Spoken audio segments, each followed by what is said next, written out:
अंतर्राष्ट्रीय मुद्दे के होने के बावजूद भी देश हित में कार्य कर रहे देवेंद्र तिवारी को भी पर्याप्त सुरक्षा व्यवस्था नहीं उपलब्ध कराई गई। बांग्लादेशी एवं रोहिंग्या घुसपैठ के मुद्दे पर दाखिल जनहित याचिका पर माननीय उच्च न्यायालय लखनऊ खंडपीठ में महत्वपूर्ण सुनवाई हुई। ये याचिका भारतीय किसान मंच के राष्ट्रीय अध्यक्ष श्री देवेंद्र तिवारी द्वारा दायर की गई है। उसके बारे में आपने जनहित याचिका दायर की, तो क्या कुछ इससे निर्णय आया है और जो एजेंसियां हैं, हमारी सुरक्षा एजेंसियां हैं, उनकी तरफ से आपको क्या कुछ जवाब मिला है? किस तरीके से घुसपैठ बदल जाती है?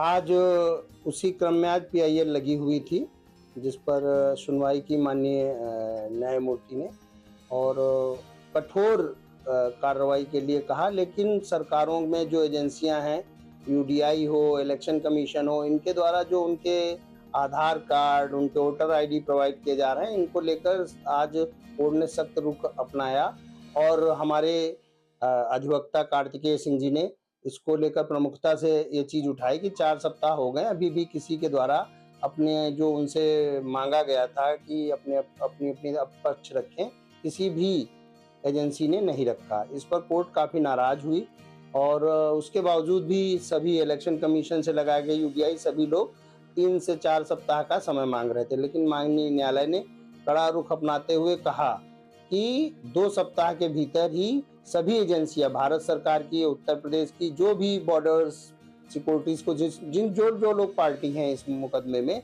उन सब से कहा है कि सख्त से सख्त कार्रवाई की जाएगी अगर जल्द से जल्द नहीं होगा, और समय सिर्फ 2 सप्ताह का ही दिया गया है। देवेंद्र जी, आपको क्या लगता है इसकी किसकी जिम्मेदारी है? सुरक्षा एजेंसियों की है या बॉर्डर पर ही कुछ ऐसे कह सकते हैं ऐसे तत्व मौजूद हैं जो इस तरीके का काम करें, क्योंकि संख्या बहुत ज्यादा है, लगातार बढ़ रही है। एक बहुत बड़ा नेशनल इशू है, ये तो पूरा देश जान रहा है। अभी हाल में 3 से 4 दिन पहले रायबरेली का एक प्रकरण आया था, लखनऊ में डालीगंज का एक आया, वहाँ बहुत सारी तादाद में रोहिंग्या पहुंचे और उन्होंने कुछ हरिजन समाज के लोग हमारे जो हैं वो उनको मारा पीटा।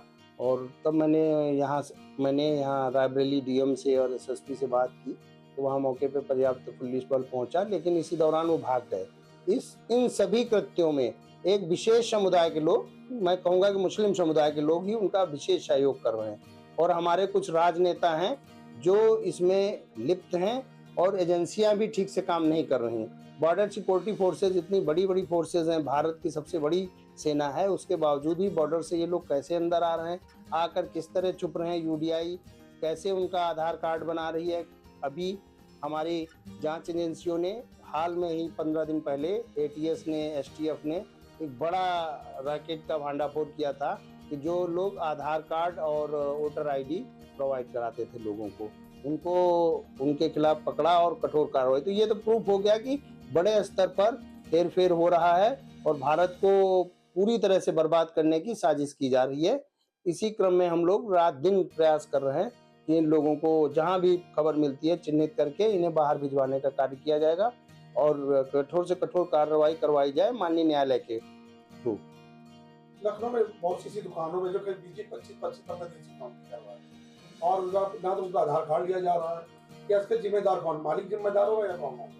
देखिए, इसका एक ऑर्डर भी माननीय मुख्यमंत्री उत्तर प्रदेश सरकार का स्पष्ट आदेश है कि दुकानों पे हर व्यक्ति चस्पा करे कि उनके यहाँ कौन कौन लोग काम कर रहे हैं। अगर इस तरह के लोग कृत्य कर रहे हैं, और हम लोगों का सौभाग्य की बात है कि भारत में इस समय प्रधानमंत्री नरेंद्र मोदी जी हैं, गृह मंत्री राजनाथ सिंह जी, अमित शाह जी हैं, राजनाथ जी हैं, और यूपी में सबसे पावरफुल जो है मुख्यमंत्री आज तक के जो गिने जाते हैं, निडर होके सनातन को आगे बढ़ाने वाले हमारे यशस्वी मुख्यमंत्री जी योगी आदित्यनाथ जी हैं, वो कर रहे हैं। लेकिन उसके बावजूद भी कुछ अधिकारियों की हीला हवाली की वजह से, माननीय न्यायालय के सख्त निर्देशों के बावजूद भी अब आप सोचिए कि डे बाय डे चीजों को बढ़ाया जा रहा है। 4 सप्ताह पर्याप्त थे, लेकिन सिर्फ कोर्ट को गुमराह करने के लिए एजेंसियां किस तरह से पेश कर रही हैं कि फिर में 2 सप्ताह का चाहिए, और वो एक पीआईएल कर्ता के लिए भी बड़ा चैलेंजिंग का काम है। आप समझ सकते हैं कि वो मेरे लिए भी एक बहुत ही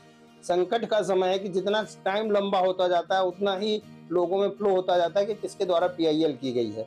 लगातार तमाम तरह से हमें भी थ्रेट मिल रहे हैं और ये तमाम एजेंसियों द्वारा भी मुझे कहा गया है कि आप निकलने से पहले संबंधित सभी थानों को सूचित करेंगे।